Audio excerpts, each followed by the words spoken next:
Assalamualaikum warahmatullahi wabarakatuh. Alhamdulillah, wassalatu wassalamu ala rasulillah, nabiyyina wa sayyidina Muhammad ibn Abdullah wa ala alihi wa sahbihi wa man walah wa ba'd. Saudara-saudariku dimanapun kita semua berada, semoga kita selalu dilindungi dan dibahagiakan oleh Allah Subhanahu wa Ta'ala dalam menjalani seluruh aktivitas berkehidupan kita, sehingga insya Allah mampu menghadirkan bekal-bekal terbaik sebelum kita kembali kepada Allah Subhanahu wa Ta'ala. Tentunya dalam kehidupan ini kita berharap mendapati kesuksesan, kebahagiaan, dan dua hal dimaksud dapat berkelanjutan di setiap tempat yang kita akan pijak. Bukan hanya di dunia, tapi juga insya Allah saat di alam kubur, pun demikian saat berkehidupan abadi di akhirat kelak. Untuk itulah kita seringkali berdoa, semoga di dunia ini kita mendapatkan kebaikan dalam berkehidupan, dan di akhirat pun mendapatkan kebaikan dalam berkehidupan. Rabbana atina fid dunya hasanah wa fil akhirati hasanah wa qina adzabannar. Demikian seperti diajarkan di dalam Al-Quran surah Al-Baqarah di ayat 201 itu.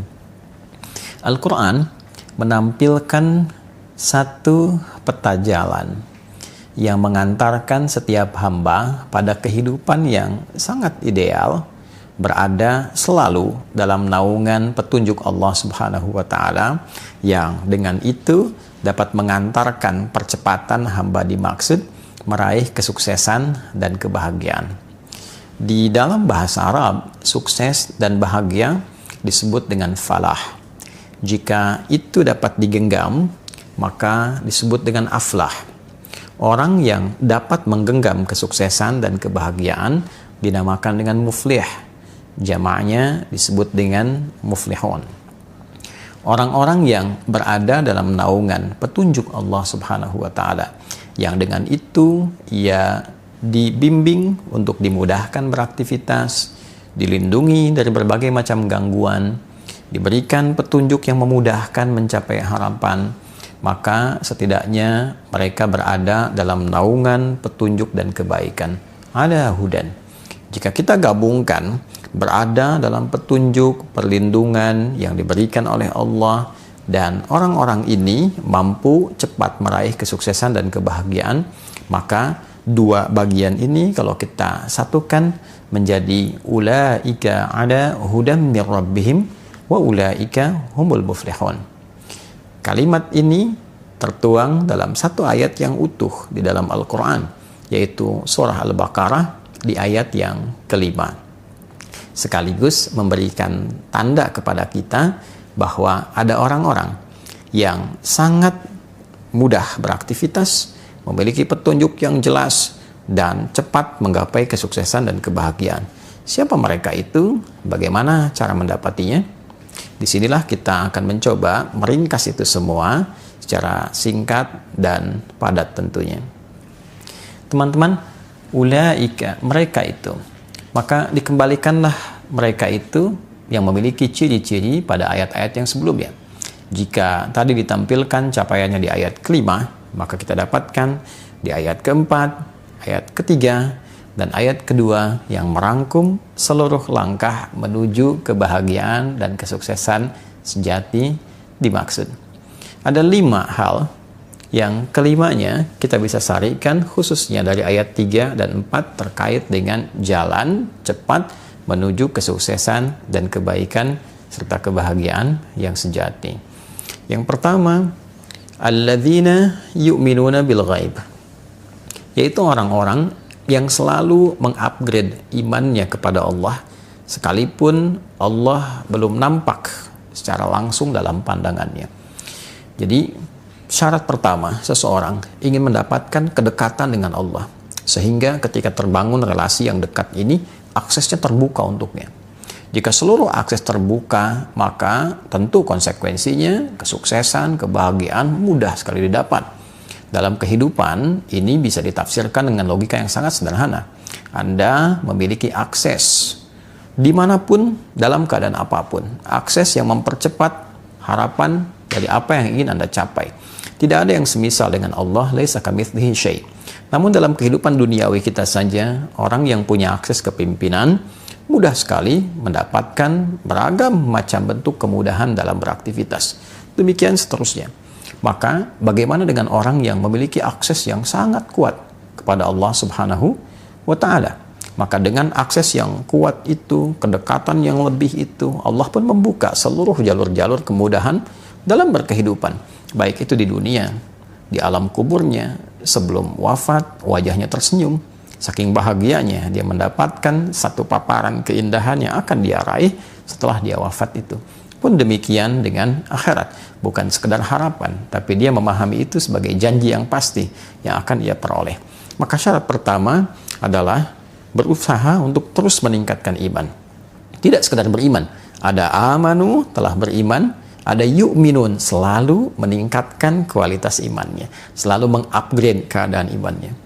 Maka syarat yang kedua sekaligus juga menjawab dari paparan yang pertama. Bagaimana cara kita meningkatkan iman kita, mengupgrade iman, sehingga dengan itu terbangun satu relasi yang kuat dengan Allah Subhanahu wa Ta'ala. Maka yang kedua, wa yuqimunas shalah. Berupaya menunaikan sholat dengan sempurna, sesuai kemampuan kita. Maka ciri orang yang selalu berusaha meningkatkan iman dan membangun kedekatan lebih dengan Allah Subhanahu wa Ta'ala, pembuktian pertamanya dengan berupaya menunaikan sholat semaksimal mungkin, sebaik mungkin.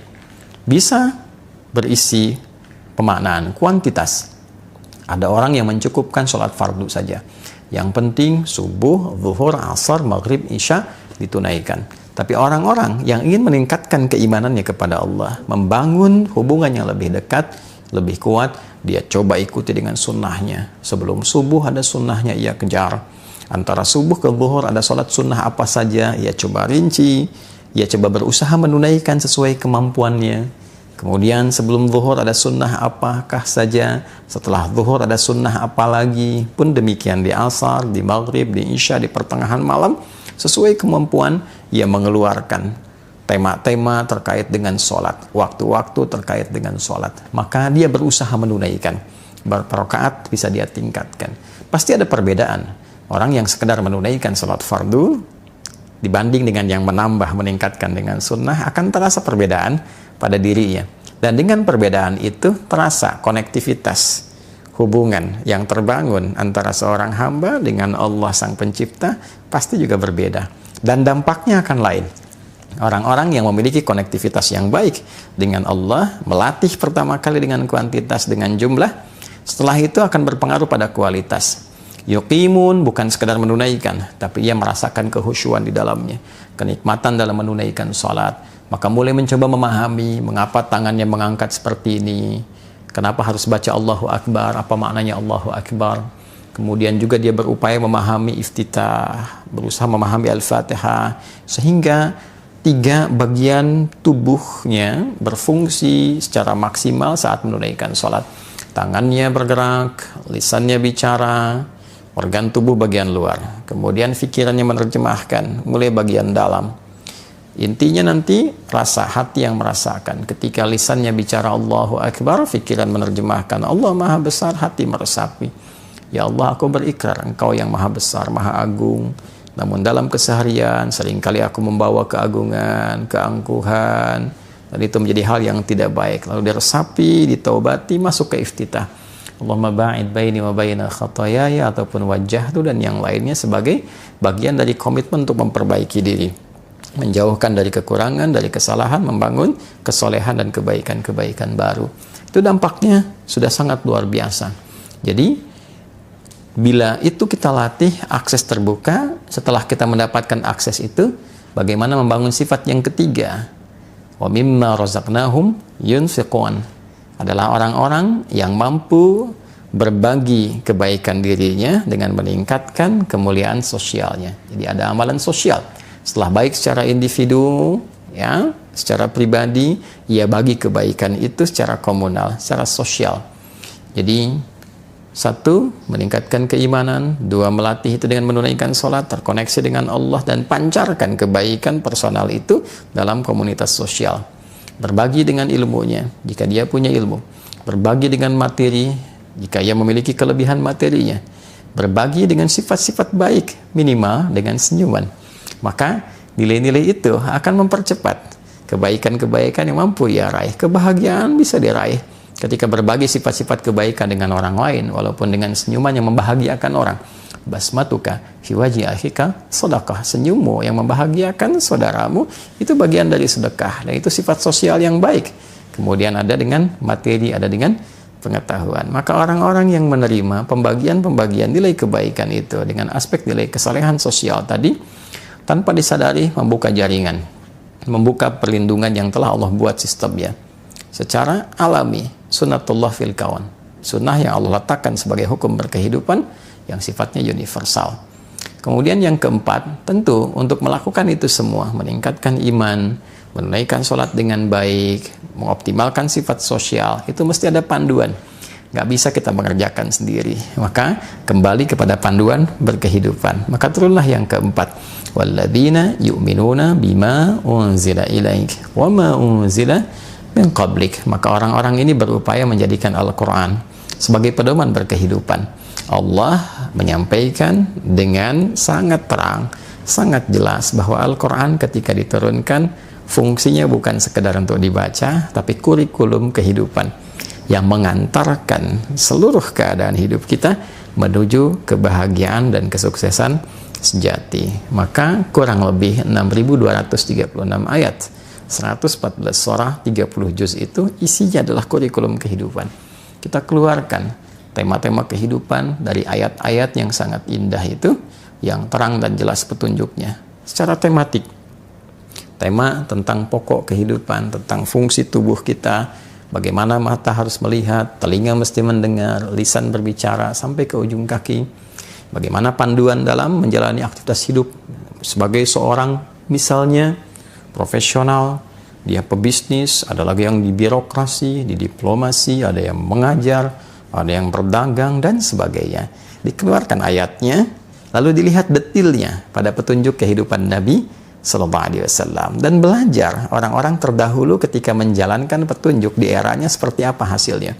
Disempurnakan di era Nabi Muhammad Sallallahu Alaihi Wasallam, diwariskan kurikulumnya sampai sekarang. Al-Qur'annya tidak berubah, dan orang-orang yang menjalani itu setiap generasi didapatkan capaian tertinggi yang membangun peradaban. Sebaliknya, ketika itu dijauhi, apalagi ditinggalkan, na'udzubillah, maka yang muncul ketertinggalan, kemudian kejatuhan, terjerembab. Silahkan lihat perjalanan sejarah. Semakin warisan itu digunakan, semakin cepat mendapatkan satu kemajuan, kecerahan, dan kebaikan. Dan ketika jatuh peradaban itu, riset menunjukkan kejatuhan itu diakibatkan oleh terlenanya pada dunia yang dirasakan dan mulai menjauh dari kurikulum kehidupan yang telah digariskan dalam Al-Quran. Kemudian yang kelima, yang terakhir adalah wabil akhirati hum yuqinun. Mereka yakin dengan kehidupan akhirat sehingga menjadikan akhirat sebagai proyek yang terpenting dari semua berbagai macam perjalanan hidup yang dilalui. Tentunya akhirat adalah ujung kehidupan kita. Setiap kita berpindah ke satu tempat, kita akan menyiapkan bekal. Ingin liburan ke kota lain saja, kita menyiapkan bekal. Ingin liburan ke negara lain, kita menyiapkan bekal. Tujuannya, saat tiba di tempat itu, kita mendapatkan kehidupan yang memberikan kenyamanan. Pertanyaan akhirnya adalah, di tempat kita terakhir berkehidupan dan tidak ada tempat lagi untuk kita tuju, tidak ada perpindahan lagi, abadi ada di situ, bekal apa yang sudah kita siapkan? Maka orang cerdas adalah orang yang berupaya mencari bekal terbaik di setiap tempat yang akan ia tinggali, sekalipun hanya transit. Dan di antara yang tercerdas itu, ia mengumpulkan bekal paripurna untuk tempat abadinya, dan di tempat itulah dia akan hidup selamanya dan tidak berpindah ruang kembali. 5 ini, jika dihadirkan dalam kehidupan kita, maka menghadirkan ayat yang kelima, ulaika, mereka itu yang mampu meningkatkan keimanannya kepada Allah dengan berupaya melatih itu melalui penunaian sholat yang baik, lalu mengoptimalkan nilai-nilai itu dalam konteks kehidupan sosial, menjadikan Al-Quran sebagai panduan hidup, melihat pada praktik di zaman-zaman dulu ketika dipraktikkan dengan nilai kekinian sesuai dengan eranya, lalu menjadikan akhirat sebagai proyek terbaiknya. Itulah ala hudam mir rabbihim, orang-orang yang akan selalu berada dalam petunjuk Allah sehingga memudahkan ia meraih kebahagiaan, kesuksesan, berada dalam perlindungan, wa ulaika humul muflihun, dan pastilah orang-orang itu akan selalu merasakan kebahagiaan dan kesuksesan yang sejati. 5 hal ini ketika dikerjakan dengan raihan tadi hanya akan mampu dilakukan oleh orang-orang yang disebut dalam Al-Quran sebagai orang-orang bertakwa. Dzalikal kitabu, isi Al-Quran itu yang sangat indah, yang jauh dari gambaran kita, yang punya keagungan yang tinggi, la raiba fi, tidak pernah ada keraguan di dalamnya. Kita mesti yakin, jangan pernah meragukan satu ayat pun, bahkan satu huruf pun di dalam Al-Quran. Maka ketika itu bisa kita yakini dengan optimal, keyakinan itu harus membuat kita mampu untuk menggali pemahaman dalam Al-Quran dan mengoptimalkannya. Maka jadilah ia petunjuk. Siapa yang mampu melakukan itu? Hudal lil muttaqin. Semua kurikulum kebaikan dan petunjuk itu hanya bisa dikerjakan oleh orang-orang yang bertakwa. Maka ketika khatib Jumat mengatakan mari kita tingkatkan takwa, ketika dalam pengajian dibuka dengan peningkatan takwa, sejatinya takwa itu mengantarkan kita pada kebahagiaan dan kesuksesan yang sejati. Wa may yattaqillaha yaj'al lahu makhraja wa yarzuqhu min haitsu la yahtasib. Siapapun yang mampu meningkatkan takwa, maka ia berpeluang mendapatkan beragam solusi dari berbagai macam persoalan kehidupan yang dihadapi, bahkan rizki pun boleh jadi akan mengalir kepadanya dari sisi yang tidak dia duga. Wattaqullaha la'allakum tuflihun. Tingkatkanlah takwa kalian kepada Allah, maka kalian akan cenderung mendapati kesuksesan dan kebahagiaan yang sejati. Wattaqullaha wa yu'allimukumullah. Tingkatkanlah takwa kalian kepada Allah, dan Allah akan berkenan mengajarkan pada kalian pengetahuan-pengetahuan yang baru. Takwa ada pada pengetahuan, takwa ada pada kebahagiaan, takwa adalah solusi berkehidupan. Pertanyaannya, siapa di antara kita yang mengaku sebagai insan beriman? Terlebih menyimak video ini yang berupaya memotivasi dirinya untuk meningkatkan takwanya kepada Allah dan mendapati janji Allah sebagai sesuatu yang pasti untuk diraih. Semoga berkenan. Maafkan saya, Adi Hidayat. Assalamualaikum warahmatullahi wabarakatuh.